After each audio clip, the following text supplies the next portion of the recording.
오늘은 분향단이라는 제목으로 하나님의 말씀을 증거하겠습니다. 흑막은 휘장을 구분으로 해서 두 부분으로 나뉘어져 있죠. 이 휘장 안쪽은 지성소, 즉 하나님의 법궤, 하나님의 임재가 임하는 그 법궤를 모셔둔 지성소가 있고, 휘장 바깥으로 이제 성소가 되어 있습니다.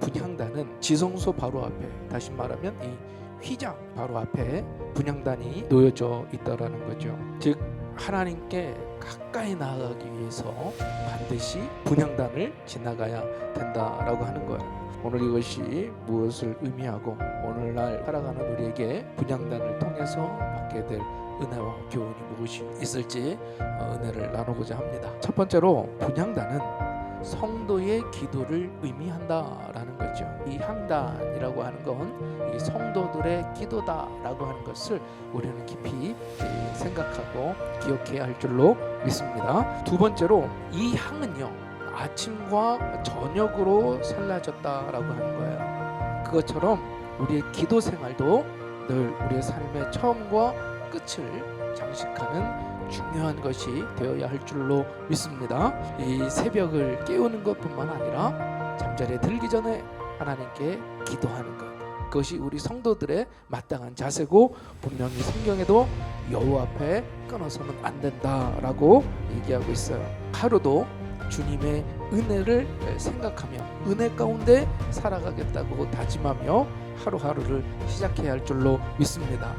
그리고 우리가 저녁에 모든 것들을 정리하면서 이 하루가 하나님의 은혜 가운데 산 하루였습니다 라고 정리하며 감사하는 시간이 되어야 할 줄로 믿습니다. 세 번째로 이 향단에는 뿔이 달려있더라는 거예요. 뿔은 대개가 성경에서 능력을 얘기해 주고 있어요. 우리 기도에는 능력이 있는 줄로 믿습니다.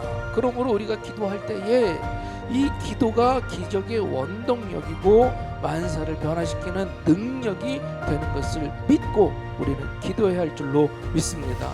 성경에 어떻게 나옵니까? 모세가 기도할 때에 홍해가 갈라졌어요. 여호수아가 기도할 때에 하나님이 주시는 용기를 갖게 됐고 승리할 수 있게 되었다라는 거죠. 이 기도하는 성도들로 인하여 오늘날 한국이 이와 같이 세워지게 된 줄로 믿습니다. 이 땅에 공산주의가 사라지게 하여 주시고, 또 어쩌 북한의 사단의 정권이 붕괴되게 하여 주시고, 또 우리가 싸워나가는 그 영적의 싸움에 있어서 기도할 때 기도의 능력을 믿고 반드시 하나님이 이루어질 줄로 믿고 기도하시기를 바랍니다. 네 번째로 이 단도 1년에 한 차례씩 속죄제의 피로 속죄를 해야만 했다라고 하는 거예요. 바로 이 기도의 능력이 나타나게 하는 그 근원이 무엇인지를 알려주고 있는 것이라는 거예요. 다시 말해 예수 그리스도의 보혈을 근거로 할 때에 우리의 기도가 능력을 발할 수 있게 되는 줄로 믿습니다.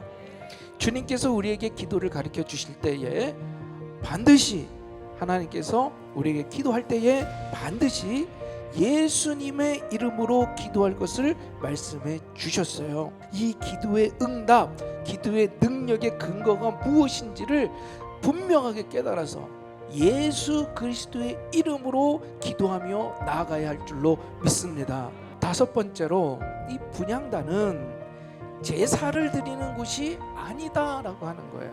하나님께서 제단과 향단은 철저하게 구분하고 있다는 것을 알고 있어야 돼요. 다시 말하면 그리스도께서 우리를 대신해서 하나님께 저주와 심판을 받고 우리를 구원하신 곳이라는 거죠.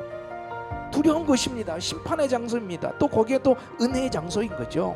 향단이 무엇인가? 그것은 바로 성도들의 기도라고 말씀을 드렸는데, 구원받은 자로서 드리는 기도인 줄로 믿습니다. 이 기도를 정말 기쁨으로 하나님이 주신 특권이라고 생각하고 나올 수 있기를 바랍니다. 특별히 우리의 신앙 생활이 모두가 이렇게 향단의 향이 되어야지 이 제단의 제물이 되어서는 안 될 줄로 믿습니다. 받은 은혜에 대한 감격으로 신앙생활을 하게 되면 시험에 들지 않더라는 거죠. 억지로 심판받을 것이 두려워서 행하는 것이 아니라 감사함으로, 고마움으로 주님의 일을 행하시기를 간절히 소망합니다. 바라기는 오늘 말씀을 통해서 이 제단이 아닌 분향단, 하나님께 드리는 향단이 무엇인지를 진심으로 깨닫고 하나님께 참으로 나아가는 저와 여러분이 될 수 있기를 주님의 이름으로 축원합니다.